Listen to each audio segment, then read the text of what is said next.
በአሜን ቻናል በዩቲዩብ የምትከታተሉ የእግዚአብሔር ቅዱሳኖች የክርስቶስ እግዚአብሔር ጸጋና ሰላም ለእናንተ ይሁን። እኔ ወንድማችሁ ሚንቴ ነኝ።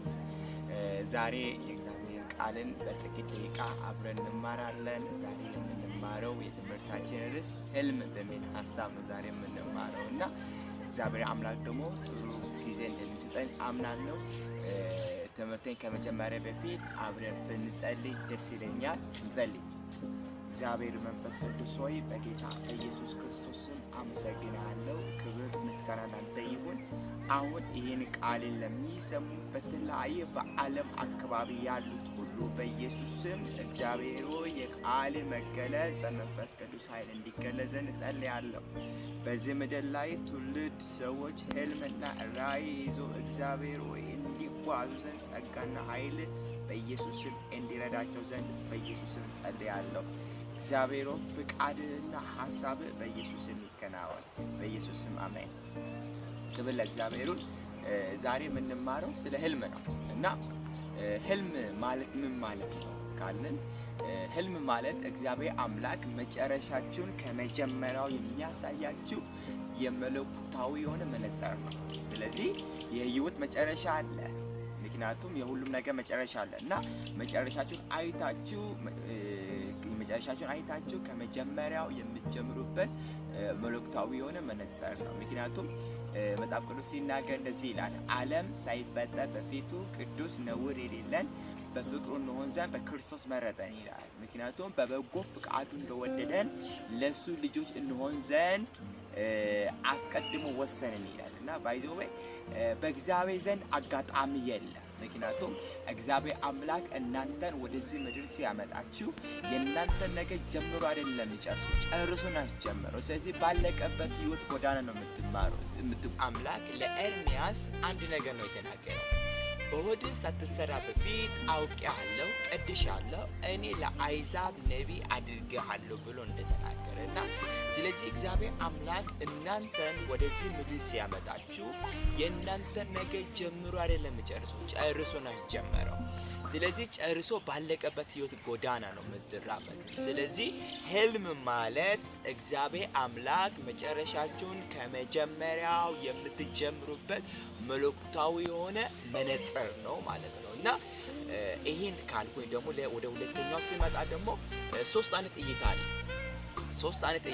አንደኛው እይታ ስጋዊ እይታ ነው እና ስጋዊ እይታን ደግሞ ለሁለት እንከፍላለን፣ ፍጥረታዊ እይታና ዓለማዊ እይታ እና መጽሐፍ ቅዱስ ሲናገር ፍጥረታዊ እይታ ማለት አሁን በብዙ ዓለም የምናየውና የምንመለከተው ነው።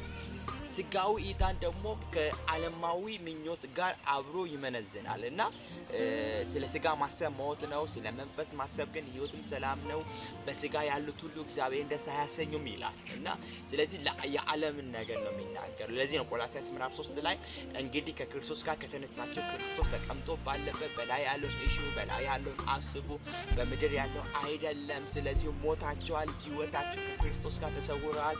ህይወታችሁ የሆነው ክርስቶስ በሚገለጥበት ጊዜ እናንተም ከሱ ጋር በክብር ትገለጣላችሁ። ከዛ በምድር ያሉትን ብልቶችን ሁሉ ግደሉ፣ ዝሙትን፣ እርኩሰትን፣ መዳራትን፣ ጣዖትን ማምለክም ቅናትም ይላል እና ይሄን ይናገራል ማለት ነው እና ስለዚህ ሁለት አይነት እንከፍላለን። ስጋን ስንመለስ ስጋዊ እይታን ለሁለት እንከፍላለን፣ ፍጥረታዊ እይታና ዓለማዊ እይታን እንመነዝረዋለን። ሌላው ደግሞ የነፍስ እይታ ነው። በህይወታችሁ ውስጥ በጣም ኦቨር አርግታችሁ መስራት ያለባችሁ ነገር በነፍሳችሁ ላይ ነው። ምክንያቱም ነፍሳችሁ 3 ክፍል ይዛል፣ እውቀት፣ ፍቃድ፣ ስሜት። እነዚህ 3ቱን ነገር ስለሚይዝ ነፍሳችሁ ላይ በጣም ኦቨር መስራት አለባችሁ። መንፈሳዊ ዓለም ከእግዚአብሔር ዘንድ የሆነው ራእይ ከእግዚአብሔር ዘንድ የሆነው መልእክት እንድትቀበሉ ዘንድ የሚያደርገው ነገር የመጀመሪያው ነገር የነፍሳችሁ እይታ ነው። ስለዚህ የመንፈስ ክፍላችሁ ሁሉ ጊዜ የነፍስ ክፍላችሁ ለመንፈስ ክፍላችሁ ሁሉ ጊዜ ክፍት መሆን አለበት ማለት ነው እና ስለዚህ የነፍስ ክፍላችን አጣርቶ እንዳይመለከቱ ደግሞ እንቅፋት የሆኑ ነገሮች አሉ። ለምሳሌ አንደኛው ዓለማዊ ነገር፣ አንደኛ ዮሐንስ ምዕራፍ 2 15 ላይ ይናገራል።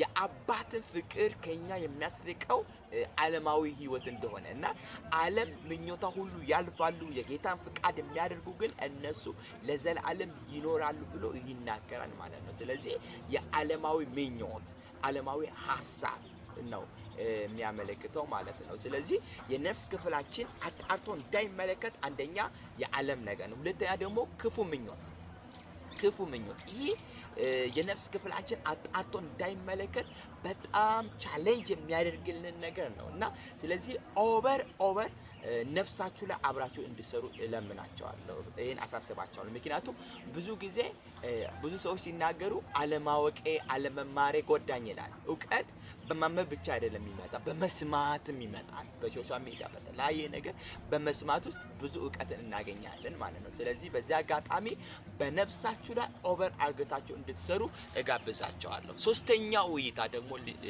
ስንመለከት መንፈሳዊ እይታ ነው። ይህ መንፈሳዊ እይታ ደግሞ ቀልቀን የምንመለከትበት እይታ ነው። ምክንያቱም መንፈሳዊ እይታ ስንመለከት ሙሴን እንመለከታለን። ሙሴ ዘፍጥረት ሲጀመር አልነበረም፣ ግን ዘፍጥረትን መጽሐፍን የጻፈው ሙሴ ነው። አብርሃምን ያውቃል፣ ይስሐቅን ያውቃል፣ ያዕቆብን ያውቃል። ምክንያቱም የሆነውን ነገር ነው በመንፈስ ቅዱስ ዲዛይን አድርጎ በመንፈሳዊ እይታ አይቶ ነው ያን መንፈሳዊ ዓለምን ዘፍጥረትን መጽሐፍ የጀመረው ማለት ነው። ሌላው ደግሞ ዮሐንስ ነው። ዮሐንስ ራእይ ሊሆን ያለውን ነው ትንቢት ነው የጻፈው ማለት ነው። ስለዚህ ሶስት አይነት እይታ አለ ብያቸዋለሁ። ስጋዊ እይታ ለሁለት ከፍለናል። ዓለማዊ እይታና ፍጥረታዊ እይታና ዓለማዊ እይታ ብለናል። የነፍስ እይታና የመንፈስ እይታ ብለን ይሄን በሶስት እንከፍላለን ማለት ነው። ሌላው ደግሞ ሁለት አይነት ህልም አለ። ምክንያቱም አንደኛው ህልም ደግሞ ተኝተን የምናልመው ህልም ነው። ምክንያቱም ህልም ከብዙ አይነት ያመነጫል። ለምሳሌ ከድካም የተነሳ ከተለያየ ነገር የተነሳ ከህልም ይመጣል። ሌላው ደግሞ ሁለተኛ ህልም ደግሞ እግዚአብሔር በልባችን ውስጥ የሚያኖረን ህልም ነው። ይህ ማለት ለትውልድ እግዚአብሔር አምላክ የሰጠን ለትውልድ እንድናተርፍ የሰጠን ነውና ስለዚህ እግዚአብሔር አምላክ በልባችን ውስጥ ያስቀመጠው ትልቅ ራእይ አለ። ስለዚህ በህይወታችን ውስጥ ህልምና ራእይ የሌለው ሰው ፍሬኑ የተበጠሰ መኪና ነው። ምክንያቱም ህልም ራእይ የሌለው ለምን ዓላማ እንዴት መኖር እንደሚችል አያውቅም። ምክንያቱም ብዙ ጊዜ ህልምና ራእይ የሌላቸው ሰዎች ራእይና ህልም ላላቸው ሰዎች በጣም እንቅፋት ነው የሚሆኑት። ስለዚህ በህይወታችሁ ውስጥ ህልም ራእይ ከእግዚአብሔር ዘንድ ነው የሚመጣው። ስለዚህ እንዴት ይመጣል ሲባል የነፍስ ክፍላችሁ ለመንፈስ ክፍላችሁ ሁሉ ጊዜ ክፍት መሆን አለበት።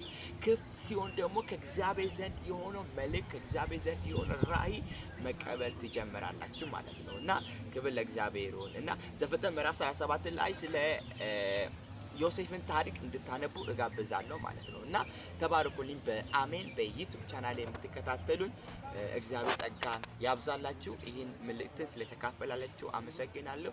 ሌላ ጊዜ ደግሞ በሌላ መልእክት እንገናኛለን። ተባርካችኋል።